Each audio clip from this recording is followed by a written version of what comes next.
मैं बिट्टू कुमार स्वागत करता हूं आपके इस वीडियो में। आज हम लोग पढ़ेंगे संधि के बारे में। ठीक, संधि क्या होता है, संधि के प्रकार के बारे में, उसके डिफिनीशन के बारे में पूरा शुरू से अंत तक समझेंगे, फुल डिटेल में, जीरो से हीरो तक। ठीक, तो आप लोग बने रहिए। ठीक, चलिए स्टार्ट करते हैं कि संधि होता क्या है। ठीक, जब दो वर्णों आपस में मिलकर एक विकार उत्पन्न करता है, एक परिवर्तन होता है, उसे संधि कहते हैं। ठीक, दो वर्णों एक साथ मिलकर एक विकार उत्पन्न होता है, एक परिवर्तन होता है, उसे संधि कहते हैं। ठीक, उदाहरण में क्या हो जाएगा, संधि के उदाहरण में क्या हो जाएगा कि हिम जोड़ आले हिमालय, पुस्तक जोड़ आले पुस्तकालय, ऐसे ही। ठीक, और संधि के मुख्यतः तीन भेद होते हैं: स्वर संधि, व्यंजन संधि, विसर्ग संधि। ठीक, स्वर संधि जो दो स्वरों के मेल से जो विकार उत्पन्न होता है, परिवर्तन होता है, उसे स्वर संधि कहते हैं। जो दो स्वरों के मेल से, ठीक, जो विकार उत्पन्न होता है, जो परिवर्तन होता है, उसे स्वर संधि कहते हैं। स्वर के मुख्यतः 5 उपभेद होता है। पहला है दीर्घ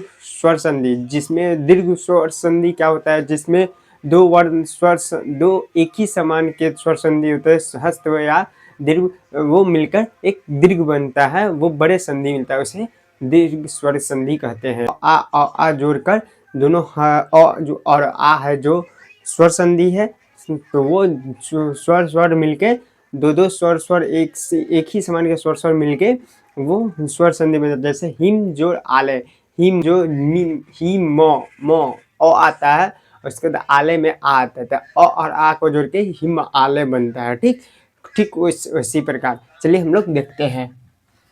संधि, जब दो वर्णों को आपस में मिलने से जो विकार और जो परिवर्तन पैदा होता है या बनता है, उसे संधि कहते हैं। दो वर्णों को मिलने से जो विकार, जो परिवर्तन होता है, पैदा होता है या बनता है, उसे संधि कहते हैं। ठीक, उदाहरण में हो जाएगा हिम जोड़ आले हिमालय, सम जोड़ तोष संतोष, देव जोड़ इंद्र देवेंद्र। ठीक, संधि के मुख्य भेद, संधि के मुख्य 3 भेद होते हैं। संधि के मुख्य कितने भेद होते हैं? 3 भेद होते हैं।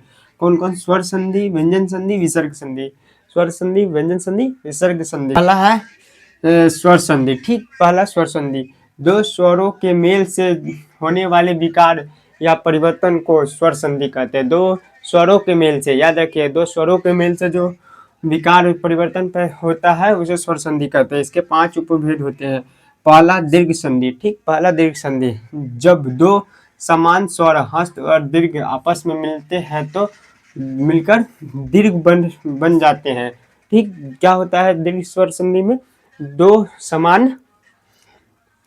समान स्वर हस्त और दीर्घ मिलकर एक अर्थ में मिलते हैं तो मिलकर दीर्घ स्वर, बड़े स्वर बन जाते हैं, उसे दीर्घ स्वर संधि कहते हैं। जैसे नियम क्या है देखो, ओ और आ, ये क्या स्वर संधि है। फिर जोड़ आ, ये दोनों समान स्वर जो मिलते हैं तो उदाहरण क्या बन जाते हैं? आ बन जाता है। तो आ बन जाता है, ये दोनों मिलकर क्या हो जाएगा? दीर्घ स्वर संधि। कैसे? हिम, हिम का अ और आलय का आ जुड़कर क्या आ जाएगा?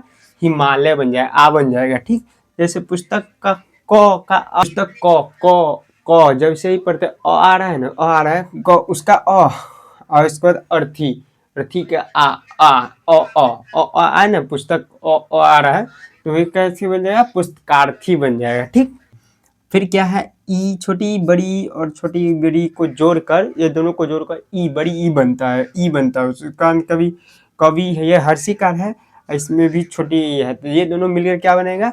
कविंद्र, कविंद्र बन जाएगा, दीर्घिकार बन जाएगा। ठीक, जैसे नदी में इसका हर्षिकार, इसका दीर्घिकार मिलकर बड़ी ई बन जाएगा, नदीश बन जाएगा। ठीक, उसी तरह तीसरा में क्या है? ऊ और ऊ और उह को जोड़कर ये दोनों को मिलकर क्या बन जाता है? बड़ी ऊ बन जाता है। इसे ही दीर्घ स्वर संधि कहते हैं। उदाहरण में क्या जाएगा? नु, इसका हर्ष दीर्घकार, इसका हर्षुकार, भानुदय बन जाएगा। और लघु और लघु जो है हर्षुकार है, इसका भी हर्षुकार मिलकर दीर्घकार बन जाएगा, लघुत्तर बन जाएगा। लघु जोड़ उत्तर, लघुत्तर बन जाएगा। ठीक, शॉर्ट आंसर जिसे कहते हैं, कुछ इसी प्रकार है। अब हम लोग पढ़ेंगे दूसरा गुण संधि के बारे में। ठीक, उससे पहले इसको मिटाते हैं। लोग पढ़ेंगे गुण संधि। गुण संधि क्या होता है, चलिए देखते हैं। दूसरा नंबर में, यदि अ आ के बाद ई अ आ के बाद छोटी बड़ी आए तो ए होगा। ठीक, अ आ और छोटी ई और बड़ी ई के बाद आए तो ए होगा, ठीक। क्या होगा? ए होगा। अ आ हर्षु दुर्गु के बाद आए तो ओ होगा, ठीक। और अ आ री के बाद आए तो क्या होगा? अर होगा, ठीक। तो हो जाता है गुण संधि। फिर से बता रहे हैं, अ आ के बाद हर्षि दीर्घी आए तो ए होगा। अ आ हर्षु दीर्घु के बाद आए तो क्या होगा? ओ होगा, ठीक। और अ आ री के बाद आए तो क्या हो जाएगा? अर हो जाएगा, ठीक। उदाहरण में क्या होगा? नर जोड़ इंद्र नरेंद्र, महा जोड़ उत्सव महोत्सव, ठीक। महोत्सव हो जाएगा। सप्त जोड़ ऋषि तो सप्तवर्षी, ठीक। सप्तर्षि। तो आप लोग समझ गए गुण संधि। अब देखते हैं वृद्धि संधि क्या होता है, ठीक। वृद्धि संधि में अ आ के बाद ए ऐ आए तो ए होगा, ठीक। अ आ और ए ऐ के बाद आए तो ऐ होगा, ठीक। और ओ औ आए तो आ के बाद ओ औ आए तो औ होगा। क्या होगा? औ होगा, ठीक। हो जाता है, ये हो जाता है। फिर से बताते हैं क्या होगा। वृद्धि संधि में क्या होगा? अ आ के बाद ए ऐ आए तो ऐ होगा, ठीक। अ आ के बाद ओ औ आए होगा तो औ होगा, ठीक। तो ये हो जाएगा वृद्धि संधि। जैसे एक एक का हो जाएगा एन एकैक, ठीक। एकैक हो जाएगा। सदा सदा जोड़ एब का क्या हो जाएगा? सदैव हो जाएगा। वन जोड़ औषधि क्या हो जाएगा? वनौषधि, ठीक। कुछ इस प्रकार। अब हम लोग पढ़ेंगे अब यन संधि क्या होता है, चलिए हम लोग देखते हैं। छोटी और बड़ी का य, उ और हर्षु और दुगु का व, री का र हो जाता है, ठीक। यन संधि में क्या क्या हो जाता है? हर्षि दीर्घी का य, हर्षि दीर्घी का य, हर्षु दुर्गु का व, हर्षु दुर्गु का व, री का र हो जाता है तो वो यन संधि कहलाता है। लेकिन जब उसके बाद कोई असमान स्वर आए तो क्या हो जाएगा? यन संधि हो जाएगा।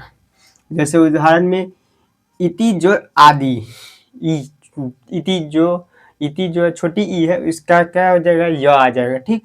लेकिन आदि कोई समान समान समान है, ये सेम अति स्वर है नहीं ना, तो ये क्या हो जाएगा? इत्यादि हो जाएगा, ठीक।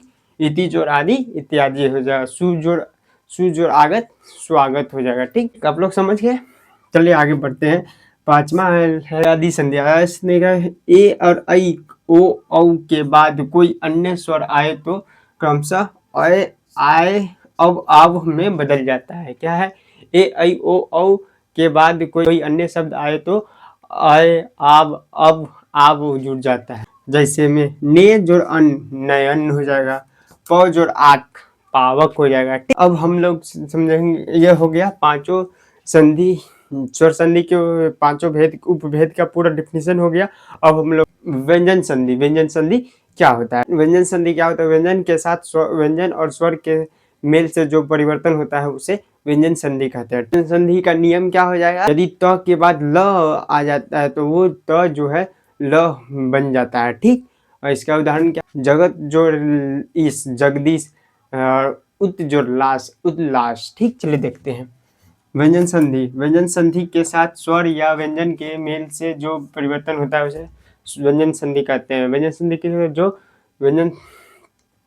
व्यंजन के साथ स्वर और व्यंजन के से परिवर्तन को व्यंजन संधि कहते हैं, ठीक। इसका नियम क्या है? चलिए देखते हैं। यदि त के बाद ल हो तो त का ल हो जाता है। यदि त के बाद ल हो तो त का ल हो जाता है, ठीक। चलिए जैसे उदाहरण देखते हैं। जगत जोड़ इस जगदीश, जगत जोड़ इस जगदीश हो जाएगा। तो बोले थे ना त के जगह पे ल हो जाता है, यहाँ पे जो त है वहाँ पे आधा ल हो गया, ठीक। तो उत जोड़ लाश उल्लास हो गया, ठीक। हम लोग व्यंजन संधि पढ़ लिए। अब पढ़ेंगे विसर्ग संधि। उससे पहले इसको मिटाते हैं। अब हम लोग पढ़ेंगे विसर्ग संधि। विसर्ग संधि विसर्ग के साथ स्वर और व्यंजन के मेल से जो परिवर्तन होता है उसे विसर्ग संधि का उदाहरण हो जाए निश्चल, ठीक। ऐसे ही और हम लोग पढ़ेंगे संधि विच्छेद। संधि विच्छेद क्या होता है? संधि को अलग अलग करने की विधि को संधि विच्छेद कहते हैं। जैसे हिमालय का हो जाएगा हिम जोड़ आलय, पुस्तकालय का हो जाएगा पुस्तक जोड़ आलय, ठीक। देखते हैं, ठीक। विसर्ग संधि विसर्ग के साथ स्वर या व्यंजन के मेल से होने वाले परिवर्तन को विसर्ग संधि कहते हैं। विसर्ग के साथ स्वर या व्यंजन के मेल से जो परिवर्तन होने वाले शब्द को विसर्ग संधि कहते हैं। एग्जाम उदाहरण में क्या हो गया, निज जो चल निश्चल, मन जोड़ हर मनोहर। ठीक। संधि विच्छेद क्या होता है, संधि युक्त शब्दों को अलग अलग करने की विधि को संधि विच्छेद कहते हैं। संधि युक्त शब्दों को अलग अलग करने की विधि को प्रोसेस को क्या कहते हैं, संधि विच्छेद कहते हैं। ठीक। उदाहरण में हिमालय का क्या हो जाएगा, हिम जोड़ आले। मनोहर का क्या हो जाएगा, मनो जोड़ हर। परीक्षार्थी का क्या, परीक्षा जोड़ आरती हो जाएगा। ठीक। ये हो गया हमारा पूरा संधि। और अब हम आपको एक टिप देते हैं, 3 टिप्स देंगे। हर एक वीडियो में हम टिप्स देते हैं, जो टिप्स ध्यान दीजिए, ये एग्जाम में क्वेश्चन बनाने में आपको बहुत हेल्प करेगा। ठीक। क्योंकि एग्जाम में किसी का डिफिनीशन लिखने के लिए नहीं बोलेगा, वो उसमें क्वेश्चन रहेगा, उसको क्वेश्चन को सॉल्व करने के लिए टिप्स जरूरत होता है। देखिए क्या क्या टिप्स में है। पहला, विच्छेद का अर्थ। संधि तोड़ते समय ध्यान दें कि दोनों शब्दों का अलग अलग अर्थ होना चाहिए। संधि विच्छेद करते समय आप लोग ध्यान रखिएगा कि जो दोनों शब्दों को कहा होगा उसका अलग अलग अर्थ होना चाहिए। ठीक, आप लोग समझ गए। अब दूसरा क्या है, मात्रा की पहचान। ठीक, यदि शब्दों के बीच में ए और औ की मात्रा 90% वृद्धि संधि है। मात्रा की पहचान क्या है, यदि शब्दों में ए और औ दिखे तो वो उसमें 90% चांस है कि वो वृद्धि संधि होगा। ठीक। अब तीसरा लास्ट क्या है, आधा अक्षर। ठीक, आधा अक्षर, यदि य व से य या व से पहले आधा अक्षर आए तो वह यन संधि की पहचान है। य और व से पहले कोई आधा अक्षर आए तो वो यन संधि की पहचान है। तो आप लोग को ये संधि पूरा खत्म हो गया। आप लोग को एक क्वेश्चन देते हैं, उसका आप लोग आंसर हमें कमेंट में बताइएगा। क्वेश्चन क्या है कि परीक्षार्थी जो है, परीक्षार्थी कौन सा संधि है, हम लोग आप हमें कमेंट में बताइएगा। ठीक, आप लोग, आई होप कि आप लोगों को ये संधि अब दिक्कत नहीं हुआ, इसमें अच्छे से समझ में आया होगा। ठीक है,